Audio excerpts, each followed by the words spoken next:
Bonjour à toutes et à tous et bienvenue dans ce tutoriel consacré aujourd'hui à Swagger, un système qui va vous permettre de créer de la documentation pour vos API. Pour ceux d'entre vous qui connaissent API Platform, c'est le système qui est utilisé donc pour la documentation. Voilà la documentation donc de Swagger et donc vous allez pouvoir y trouver pas mal de petites choses et donc bon bah comme d'habitude hein, les sponsors et ainsi de suite.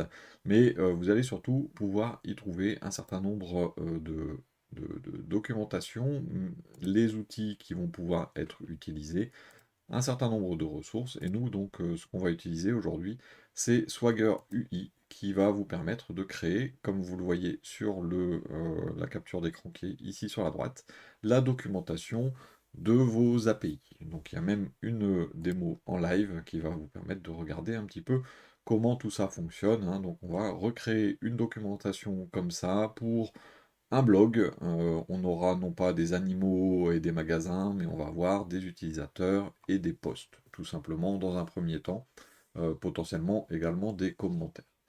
Donc comment est-ce qu'on va pouvoir faire une documentation comme celle-là avec Swagger UI?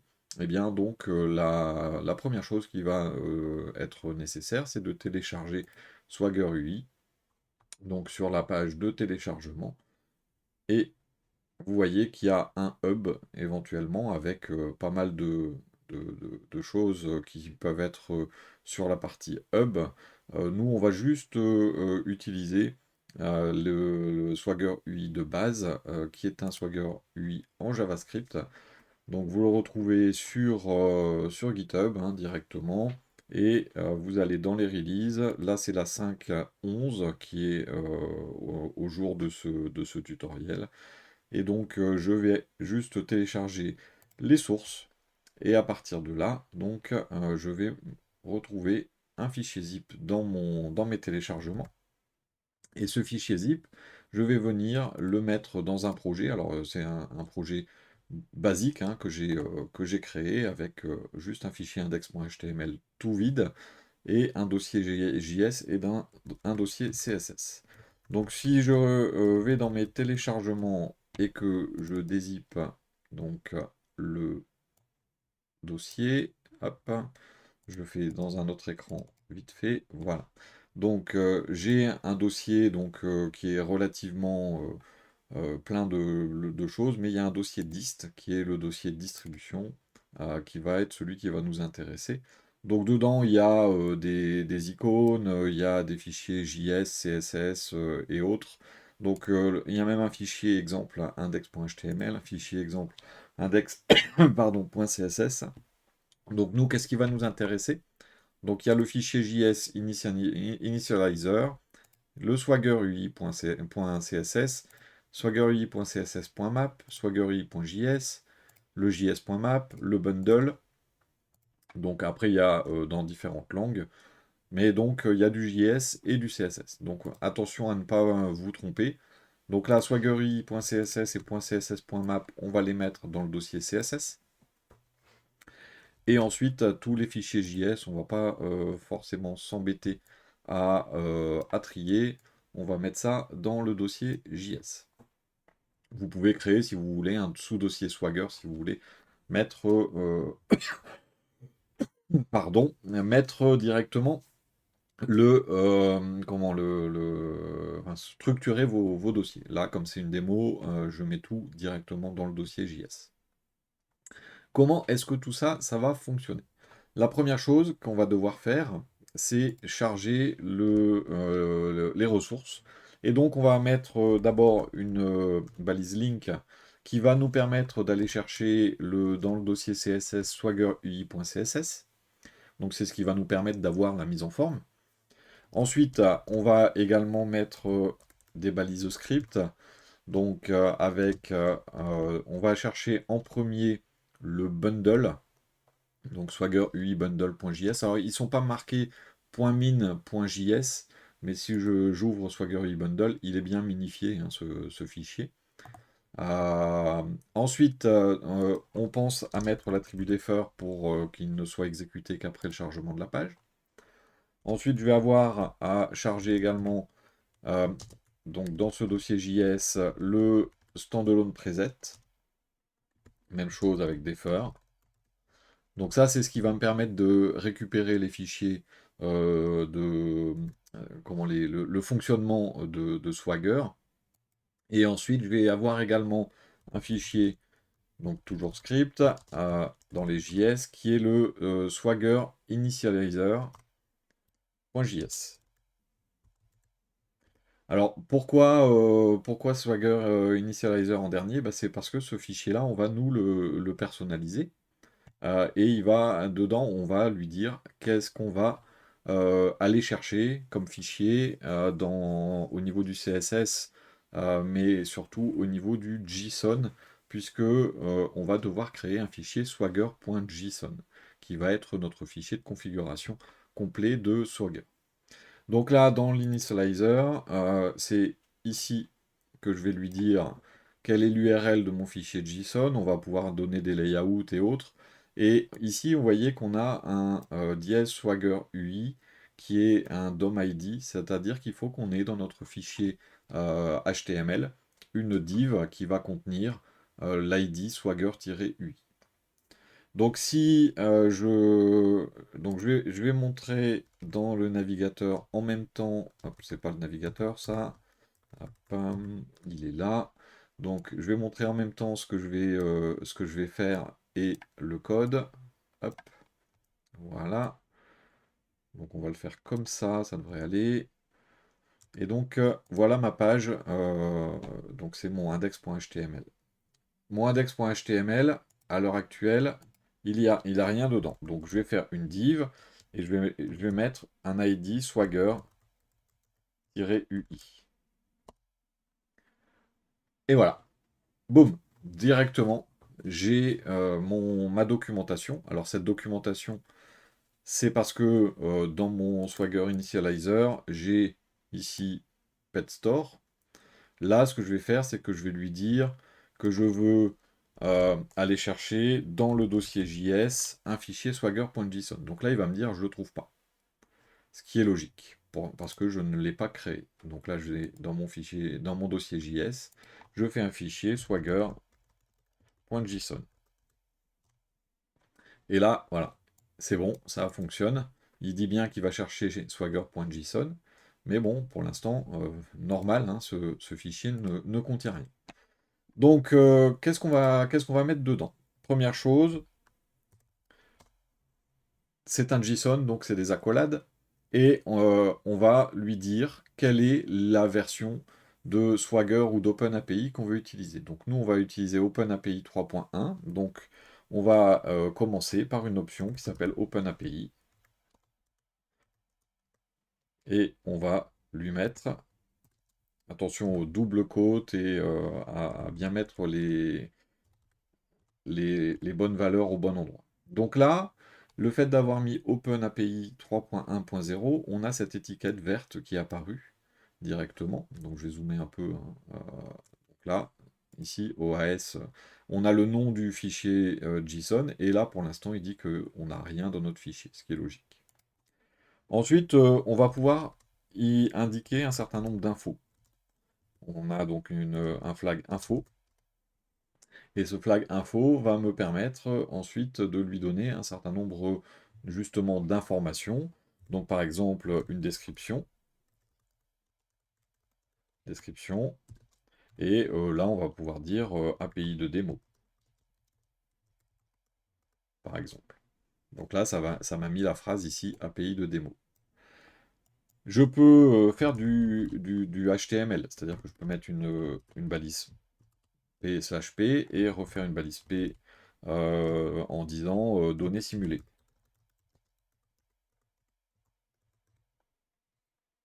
Hop, et /P. Donc là, je vais faire un Alt Z, hop, voilà, comme ça va à la ligne.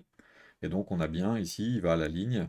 Donc, je pourrais très bien dire simuler, je veux que le mot simuler soit important. Donc là, strong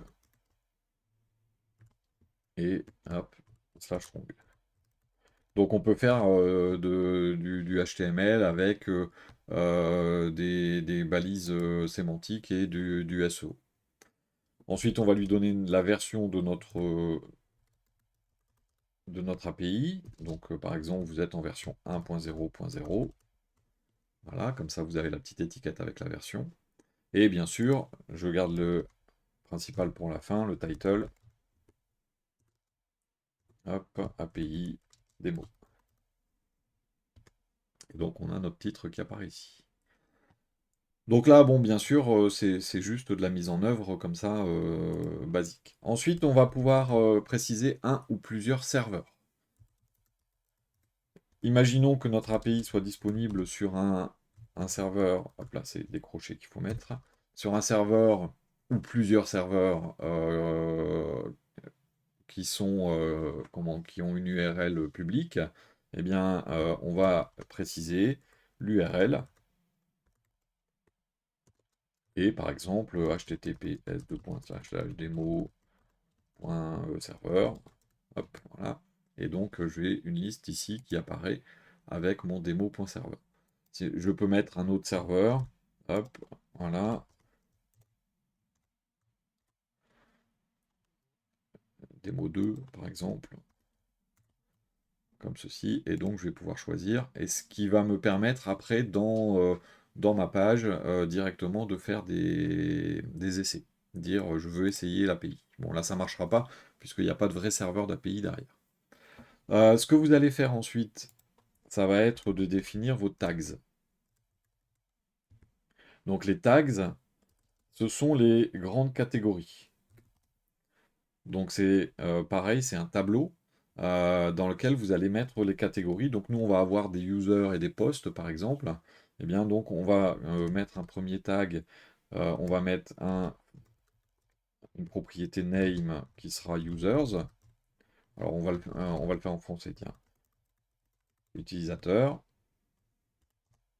Et voilà, description.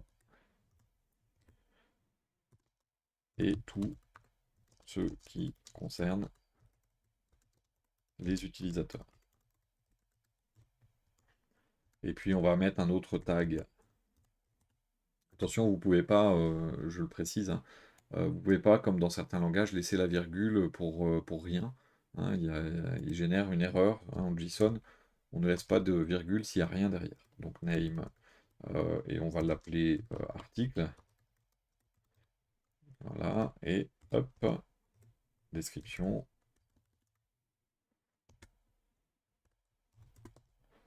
Tout ce qui concerne les articles. Donc ça va vous faire vos grandes catégories. Vous voyez qu'il y a une flèche en plus hein, qui va permettre de cliquer directement. Alors je vais changer de côté parce que sinon, hop, voilà, je vais être sur sur la page.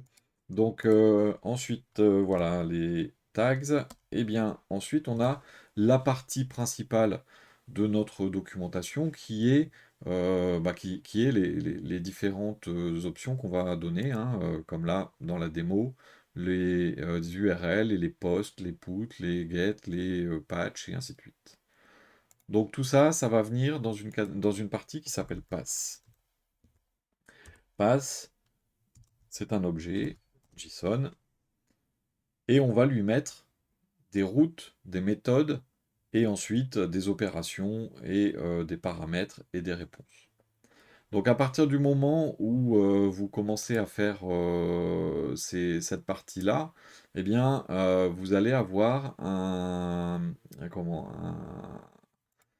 certain nombre d'options qui peuvent quelquefois prendre beaucoup de place et être relativement longues. Donc il faut penser que vous avez la possibilité sur le côté ici de fermer certaines parties pour que vous puissiez vous balader dans le fichier un petit peu plus rapidement, parce qu'il va très rapidement faire un certain nombre de centaines de lignes.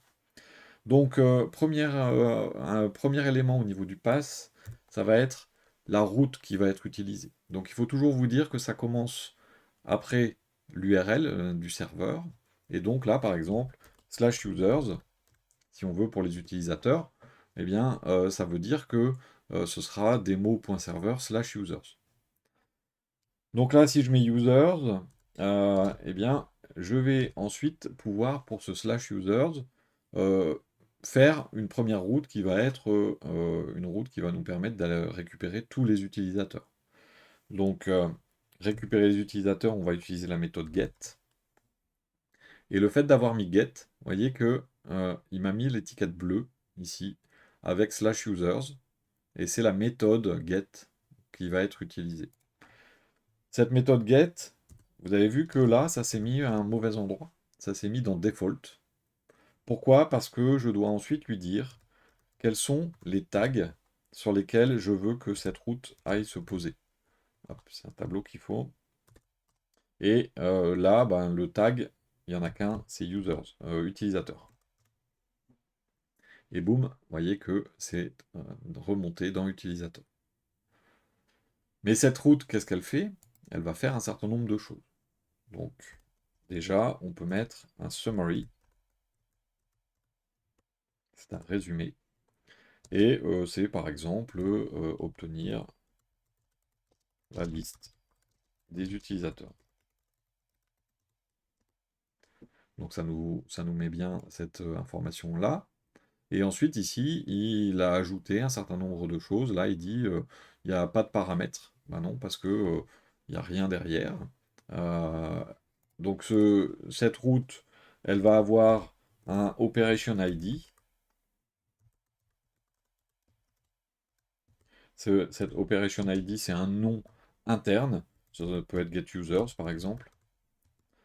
Euh, c'est un nom interne qui servira de référence pour faire une référence à cette route dans d'autres parties du fichier. Puis là, je vais avoir les réponses possibles. Responses. La première réponse possible, ça va être 200. Une réponse 200, c'est quoi? C'est une réponse OK, ça a marché. Et cette route 200, enfin cette réponse 200, d'ailleurs, hop, vous voyez qu'elle apparaît, elle va renvoyer des données. Et ces données, il va falloir lui aller les chercher. Donc d'abord, on va décrire les données. Description, renvoie une collection d'utilisateurs. Donc ça a bien mis à jour, hein. Et en dessous, il va falloir mettre des valeurs. Et donc le contenu de cette réponse, c'est content. Et là, il va falloir qu'on crée en fait un contenu de réponse qui soit cohérent avec des utilisateurs. Donc ça va être l'email, ça va être le, comment, mince, je cherche mes mots, le mot de passe, les noms d'utilisateurs ou autres. Donc là, le mot de passe, on le renverra pas, bien sûr, hein, puisque les mots de passe ne sont pas renvoyés. Et donc là, qu'est-ce que je vais avoir? Je vais avoir un modèle de données à créer. Donc comment est-ce que je vais lui dire que je vais renvoyer un modèle de données? Eh bien, le contenu, je vais lui dire déjà sous quelle façon je le renvoie. Donc l'habitude, c'est plutôt de renvoyer en JSON. Et ce JSON, qu'est-ce qu'il va contenir? Eh bien, il va contenir un modèle, donc là, un schéma. Et ce schéma, je vais le définir plus loin dans mon fichier, mais je vais l'appeler, et donc il a une référence que j'appelle en appelant $ref. Et je dois donner le chemin vers ce schéma. Donc pour l'instant, je mets rien pour vous expliquer un petit peu comment on va créer les schémas. Donc là, je vais refermer la partie passe et je vais créer une partie en dessous qui va être les components. Donc il faut que je mette une virgule et hop. Hop là, components. Et ces components, c'est quoi? Eh bien, dans les composants, je vais avoir un certain nombre de choses possibles, et celui qui m'intéresse ici, ça va être les schémas. Donc les schémas, et dans les schémas, je vais déjà créer le schéma users. Donc c'est utilisateur, pardon. Trop l'habitude de le faire en anglais. Donc le schéma utilisateur va définir ce que c'est qu'un utilisateur. Donc on va avoir, pour commencer, le type. Un utilisateur, ce sera un objet. Et ensuite, on va avoir ses propriétés, donc properties, qui vont être listées. On va dire un utilisateur va être défini par un identifiant, et l'identifiant sera de type integer. Et donc là, vous voyez qu'en bas, ici, il y a un schéma qui est apparu. Et il dit, voilà, il y a le schéma utilisateur qui est un objet et qui a un ID qui est un integer. Ensuite, je vais lui dire que une autre propriété, c'est le username. Hop là, username, qui est de type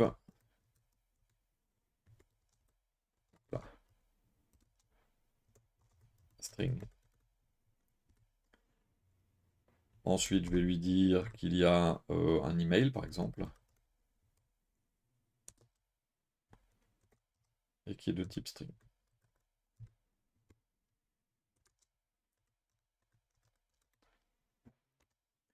Voilà. J'ai un schéma, le schéma utilisateur, et je voudrais que ma réponse à mon get contienne un utilisateur. Dans ce cas-là, dans mon ref, ce que je vais mettre, c'est que je vais commencer par dièse. Ensuite, je vais mettre le chemin, en fait, qui va me permettre d'arriver au schéma utilisateur.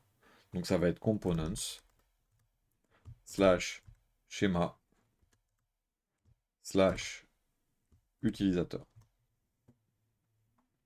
Et vous voyez que dans ma réponse ici, il m'a mis un utilisateur.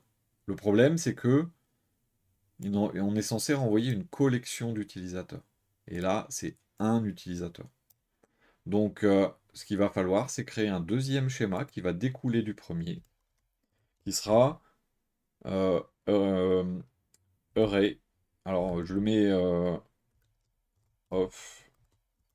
Normalement, je mets array of users. Là, je vais mettre array of utilisateurs juste pour être cohérent avec le nom utilisateur. Donc là, le type array of users ou utilisateurs, ce sera array. C'est un tableau.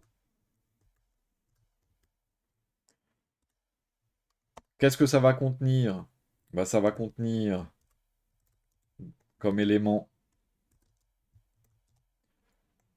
une référence. Hop là, je vais mettre des guillemets, c'est mieux. Qui sera dièse components slash schéma. Hop là, slash utilisateur. Et donc là, je peux changer ma référence dans mon get pour aller chercher array of utilisateur. Et là, je vais voir que ce sera, hop là, array of utilisateur, ouais. Qu'est-ce que j'ai? Tac, tac, tac. Schéma utilisateur. C'est bizarre qu'il ne m'ait pas mis à jour mon exemple. Ah, voilà. Donc ici, je vais retrouver un crochet au lieu d'être, enfin décroché, au lieu d'être directement des accolades, comme tout à l'heure. Et pour que ça fonctionne bien au niveau de notre réponse ici, on va lui proposer d'ajouter des exemples. Example, pardon. Je fais un exemple et je mets un tableau avec deux utilisateurs. Donc là, j'ai préparé deux utilisateurs pour éviter d'avoir à tout retaper à chaque fois. Hop. J'ai un premier utilisateur.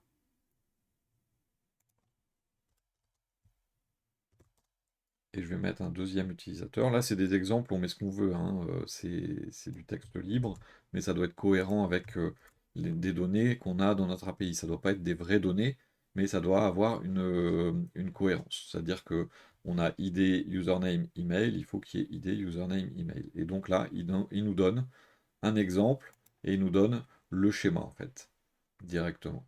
Donc on a les éléments, on sait que c'est une ref des schémas utilisateurs. Donc on a directement les bonnes infos qui sont affichées. Donc là, vous avez le get avec sa réponse. Alors le get peut avoir un autre type de réponse.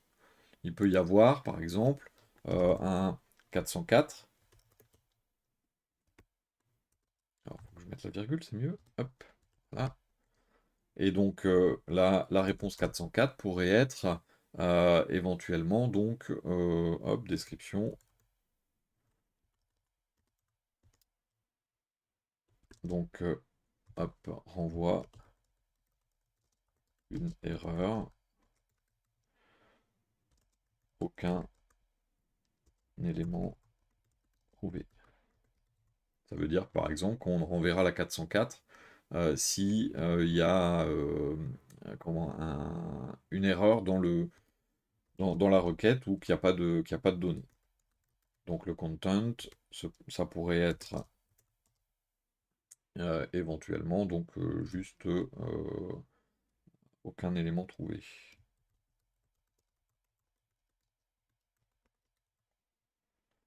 Ah, hop. Non, c'est pas ça, pardon. Hop. C'est application JSON. Je suis allé trop vite.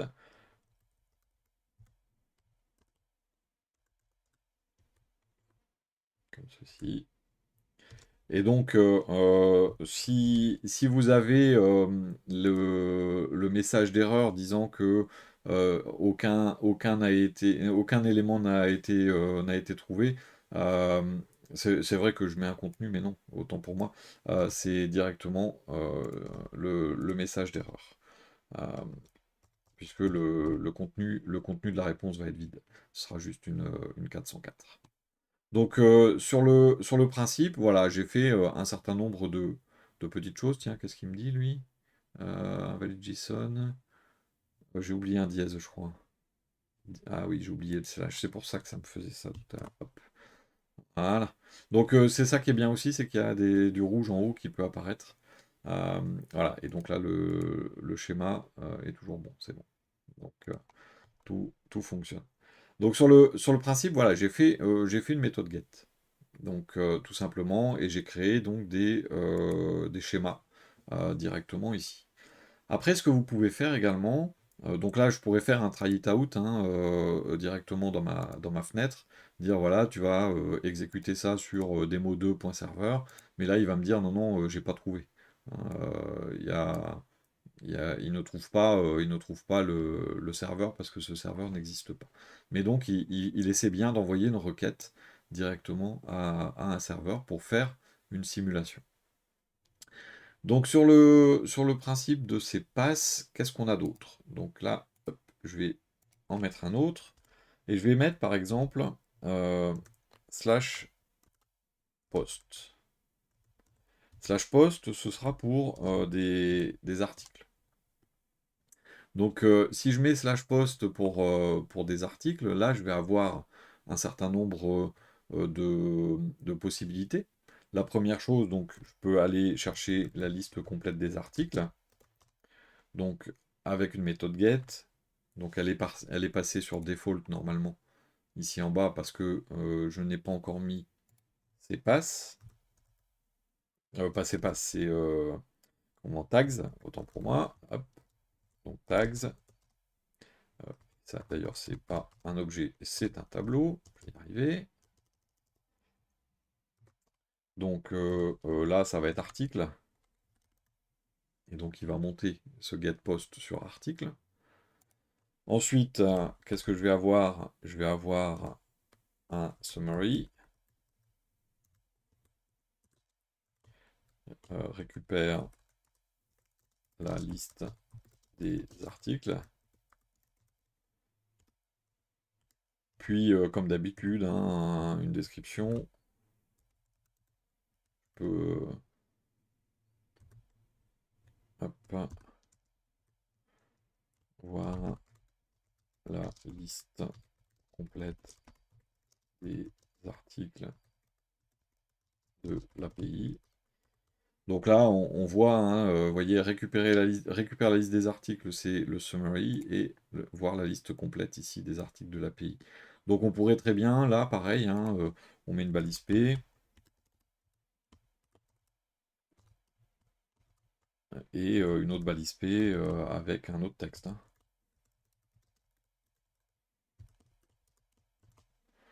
Et donc je vais avoir à la ligne. Donc là, je peux mettre du HTML. Euh, Ensuite, j'ai mon Operation ID. Donc ça peut être getPost par exemple. Et ainsi de suite, hein. Donc là, je vais avoir les mêmes choses au niveau des options. Et je peux éventuellement, par exemple, hop là, reprendre les deux réponses. Par contre, renvoie une collection d'articles. Et là, je vais aller chercher array of posts ou array of articles. Et il va me dire que ça n'existe pas, ce qui est normal, hein, je ne les ai pas encore fait. Donc là, j'ai directement exactement la même chose que tout à l'heure. Donc je peux retourner dans mes components et copier donc les schémas. Ça m'évitera de les retaper complètement. Donc là, j'ai article et array of article. Là, le schéma, c'est article. Voilà. Et donc un article, ça va avoir un ID, ça va avoir un title, ça va avoir un content, ça va avoir potentiellement une feature d'image, par exemple. Et donc on va retrouver dans le schéma, je suis sûr, article. Ah oui, c'est parce que pour l'instant, j'ai pas encore changé array of article. Si, oui, j'ai pas changé les exemples. Par contre, ce qui est important de voir, c'est qu'un article doit avoir un utilisateur aussi. Donc, user, et là, le type pour user va être légèrement différent. C'est-à-dire que ça va être un type donc, qui sera string. Et là, je vais lui dire, hop là, je vais lui dire qu'il a un format spécifique qui sera une IRI-référence. Donc ça, c'est pour dire que ça va être une URL. Et enfin, le format, la valeur par défaut, si je veux en mettre une, ça va être un slash users et slash quelque chose. Donc par exemple slash 1. Alors, je vais mettre un ID. Sauf que cette route, je ne l'ai pas encore. On va voir juste après comment la faire. Mais donc, on doit avoir un user. Donc la même chose, j'ai un certain nombre d'exemples qui sont existants pour mon array of articles. Donc là, j'ai un premier, j'ai pas mis l'image encore. Hop. Et un deuxième pour mettre des exemples. Voilà. Et donc là, il faut que je mette une image, hein, feature d'image. Et test.png par exemple.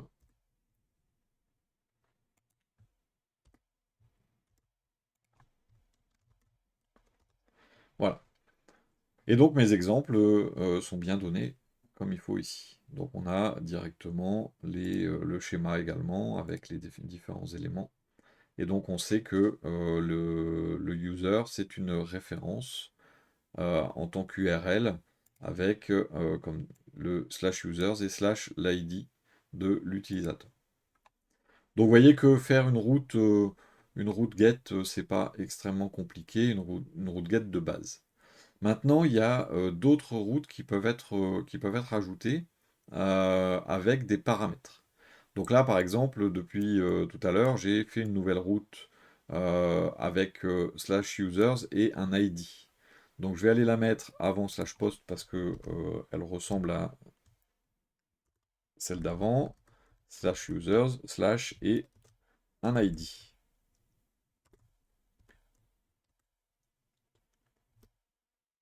Donc là, hop,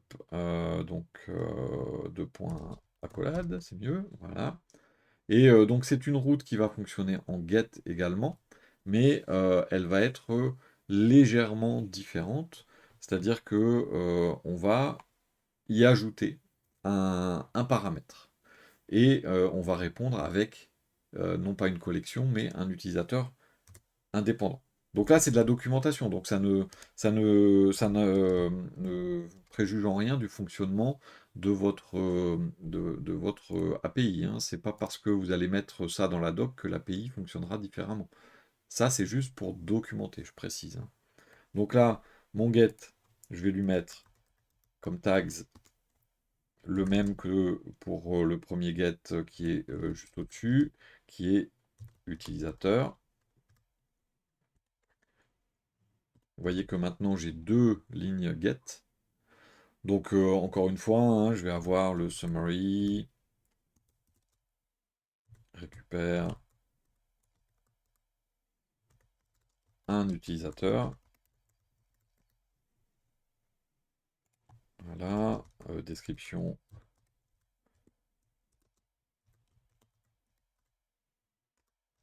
Récupère un utilisateur selon son idée. Et c'est là où justement il va falloir que je puisse définir quelle est l'idée. Donc on va d'abord mettre l'operation ID, get user, et là on va ajouter parameters. Et donc parameters, c'est un tableau, je vais y arriver, hop.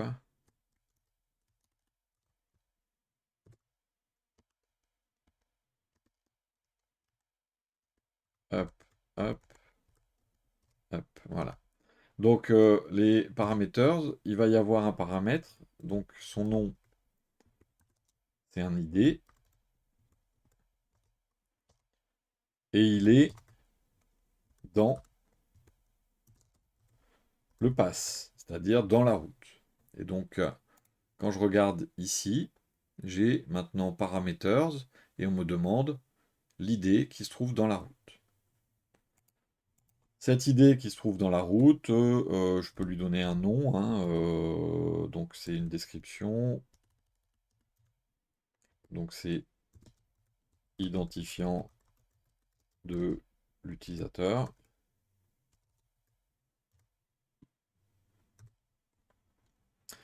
Je vais pouvoir également dire si il est obligatoire. Bah oui, pour cette route-là, il est obligatoire, donc je vais mettre true. Et donc vous voyez que ici, il a mis required. Il dit bien identifiant de l'utilisateur. Required true. Et donc on peut également lui mettre un schéma pour dire que son type, avec la virgule au bout là, voilà, donc que son type est un integer. Et donc id integer. Donc là j'ai toutes les informations de ce que je dois mettre dans mon URL. Les réponses, bah, je vais reprendre les réponses d'au-dessus, mais on va faire un tout petit changement.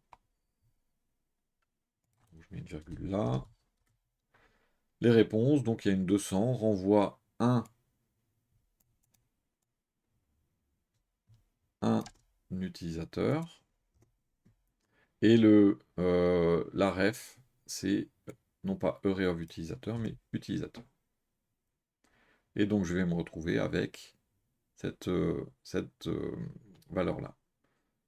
Donc là, je peux également hein, reprendre dans mes schémas, je peux reprendre la ligne, la partie example. Hop. Et donc là, c'est pas un tableau, ce sera juste un utilisateur, comme ceci. Et donc là, j'ai l'exemple d'un get sur un utilisateur. Et donc j'ai effectivement un utilisateur qui arrive. Donc voilà pour le passage d'un élément.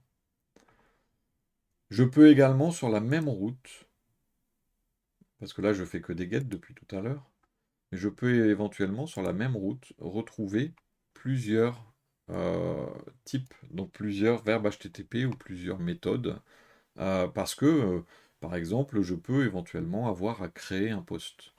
Et donc je peux utiliser cette route slash post pour faire non seulement du get, mais aussi du post.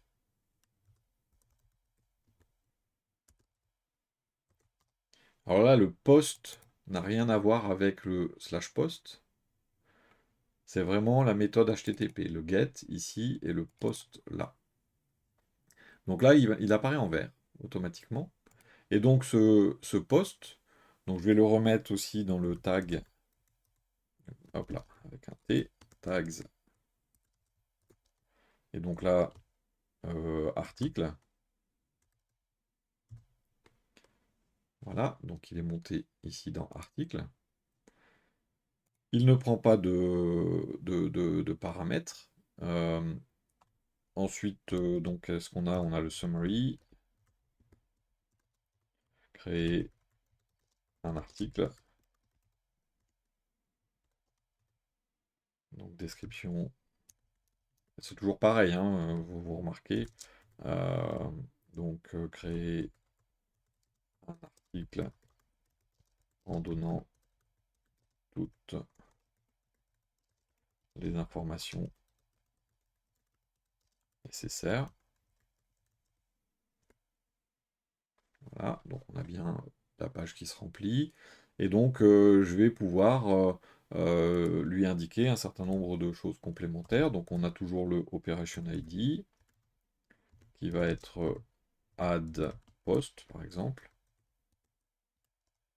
Et ici, on va avoir à passer des informations dans le corps de notre requête. Donc, ça va être request body. Et donc dans request body, je vais pouvoir lui indiquer tout ce qui va être à l'intérieur ici, donc de cette partie-là, request body. Et donc par exemple, sa description, mais surtout tout ce qui est euh, à mettre pour pouvoir créer un post. Donc là, je vais mettre d'abord un summary, une description. Donc contenu complet d'un article.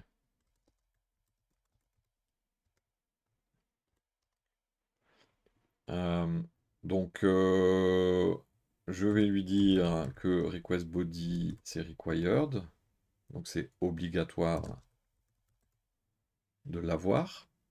Vous voyez, donc là il est passé required ici. Ensuite, je vais lui donner son contenu, un contenu exemple. Donc le contenu va être dans mon API, c'est du application JSON. Donc on voit bien ici la liste déroulante. On pourrait avoir un contenu XML, on pourrait avoir d'autres types de contenus, mais moi je décide que c'est du JSON. Et donc ça va suivre un schéma.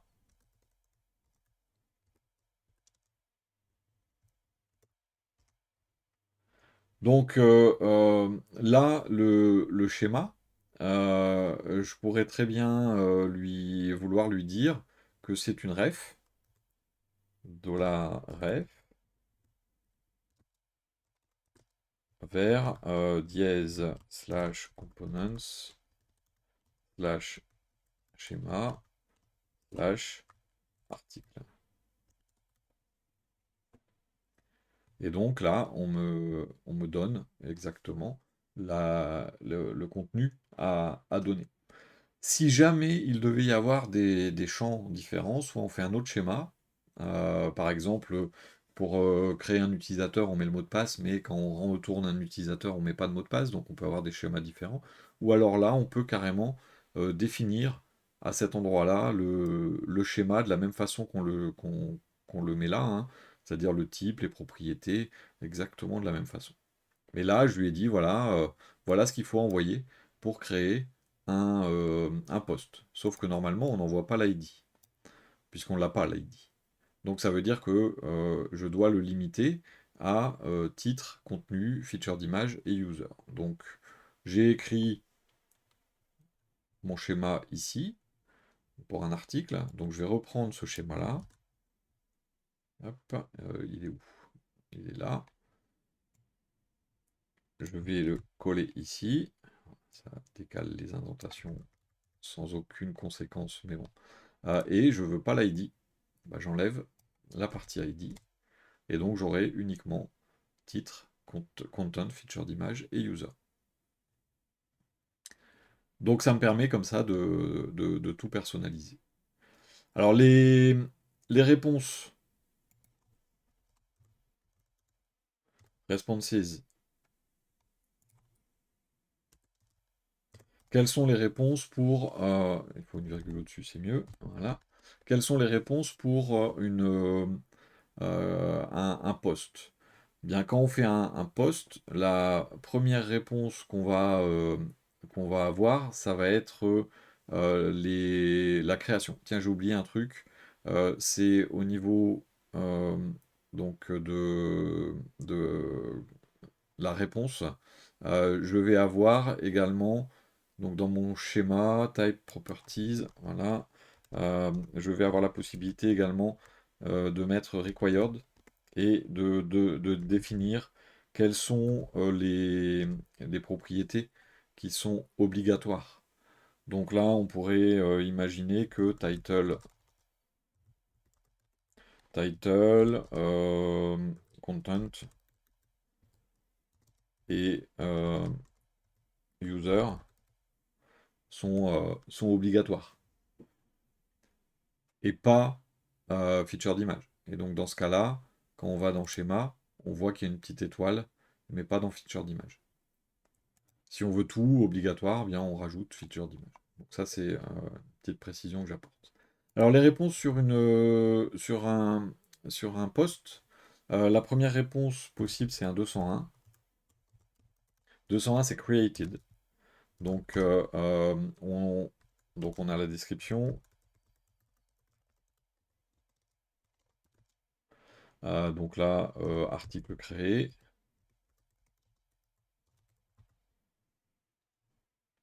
Donc là, 201, c'est article créé. Et qu'est-ce qu'on a comme contenu?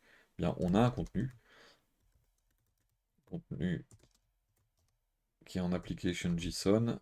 Donc,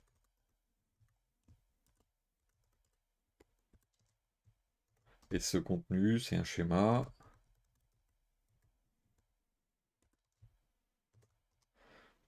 qui est une ref qui est dièse slash components slash schéma slash article.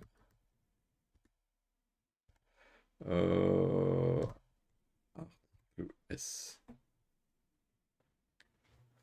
Voilà. Et donc j'ai ici ma réponse, la réponse qui me sera envoyée.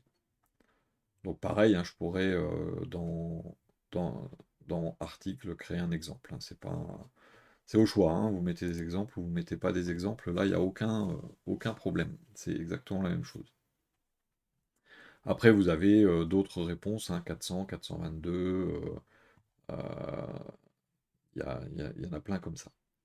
Ce que vous pourriez également éventuellement faire, c'est des méthodes patch, delete, c'est exactement le même principe. Donc par exemple, si on a un user avec un ID ici et on veut pouvoir le supprimer, eh bien on va mettre une route en méthode delete,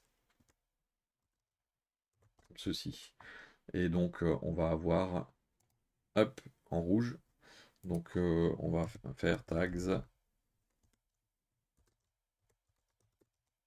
et c'est utilisateur. Et donc on a notre route delete qui va apparaître ici. Mais c'est toujours le même principe.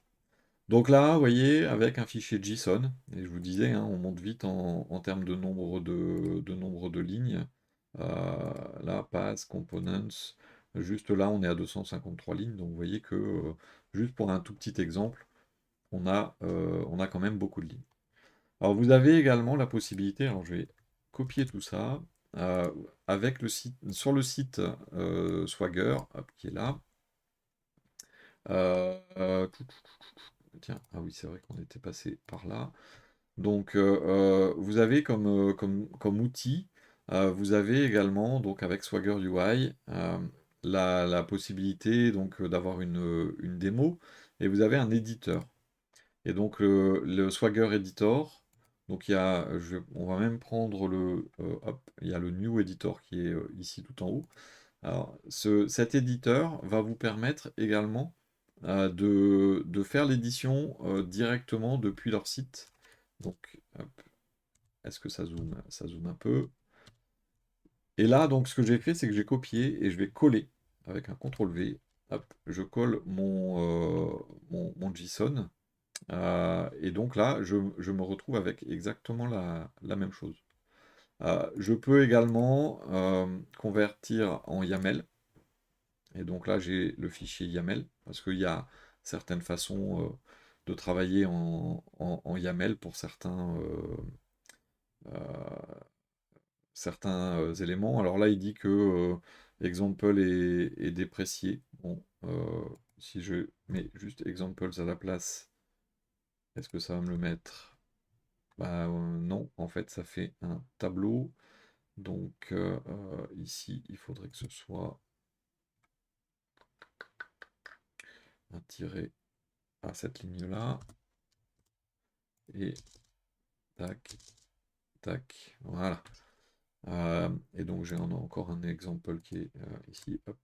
C'est vraisemblablement parce que dans la dernière version de l'éditeur, example est déprécié. Et donc là, vous avez exactement ce que j'ai tapé tout à l'heure. Mais en version YAML, et vous pouvez directement mettre en place les différentes options que vous voulez, avec une aide à la saisie en plus, ce qui veut dire que là je suis sur le delete. Si je vais à la ligne, hop, et que je tape summary, ah bah voilà, et il me donne, hein, il y a des helpers qui me donnent directement les options. Donc là, hop, supprimer.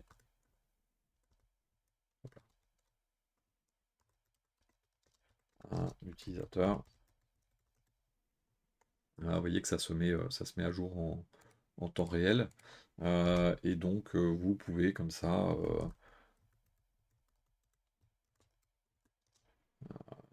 delete user. Et donc, on va retrouver tout ce qu'on a mis. Et là, pareil, je peux éventuellement donc sauvegarder en YAML, convertir et sauvegarder en JSON. Et vous pouvez également le reconvertir en JSON et copier. Copier, je vais retourner ici, je vais vous montrer la version qui est là. Là. Donc vous voyez que ici j'ai pas le texte. Je colle. Et voilà. Et donc j'ai bien mes modifications ici. Donc ça peut être une aide, hein, d'utiliser l'éditeur donc le Swagger Editor. Et puis il y a une ancienne version. Donc là, si je colle le JSON, il me demande tout de suite de le convertir en YAML parce qu'il ne travaille qu'en YAML lui. Et donc là, il y a quelques erreurs parce que il ne gère pas OpenAPI 3.1. Donc c'est pour ça que j'ai un message d'erreur et que le nouvel éditeur est un petit peu plus utilisable. Voilà donc globalement pour cette présentation de Swagger. J'espère que ça pourra vous servir. Ah, donc c'est un outil, on a fait vraiment que la surface. Il y a énormément de choses qui sont possibles, les liens, modifier la structure, modifier le HTML, le CSS, personnaliser. Mais là, on a vu vraiment la base du fonctionnement de Swagger pour créer une base de documentation. Et puis après, ben, vous faites en fonction de votre besoin. Je vous remercie beaucoup pour votre fidélité et pour votre attention. N'hésitez pas à nous rejoindre sur le serveur Discord si vous souhaitez obtenir de l'aide. Je le répète à chaque vidéo, je ne fais pas de support sur YouTube. Les questions techniques sont supprimées parce que le support, c'est directement sur Discord. Je vous remercie beaucoup pour votre attention et je vous dis à bientôt.